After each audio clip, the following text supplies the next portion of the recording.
What is it that they feared that is stronger than tanks and weapons that they were so desperate to quash and to extinguish? What is it that terrified them so much that despite having the military superiority, they kept going for 13 years, boycotting the Prophet Muhammad ﷺ, persecuting his Sahaba, beating up his companions? It's because, I don't know if you've seen the film The Message. Again, I encourage you to watch the film The Message by Mustafa Aqai. There's a lovely scene where the uncle of the Prophet Muhammad ﷺ, Abu Talib, is lying on his deathbed, and Abu Sufyan and the leaders of Quraysh are with him, and he's saying to them, Abu Talib, guys, all he wants from you is a word. And Abu Sufyan says, if all he wanted was a word, you would have given him 100 words. The problem is the word he wants. The problem is that word is shifting public opinion. The problem is that word made Umar al-Khattab leave the elites of Quraysh to join Islam.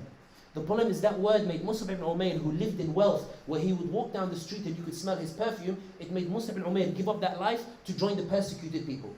The problem is the public opinion that Muhammad ﷺ preached that made those who used to support the Zionists, support Quraysh, turn around today and support the Palestinians, despite the Palestinians being militarily weaker.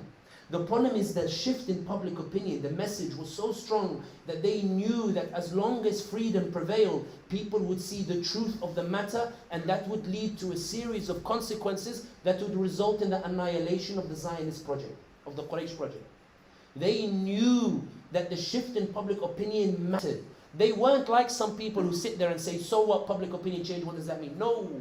The first 13 years of the life of the Prophet Muhammad ﷺ showed you why public opinion, when it shifts, is so terrifying.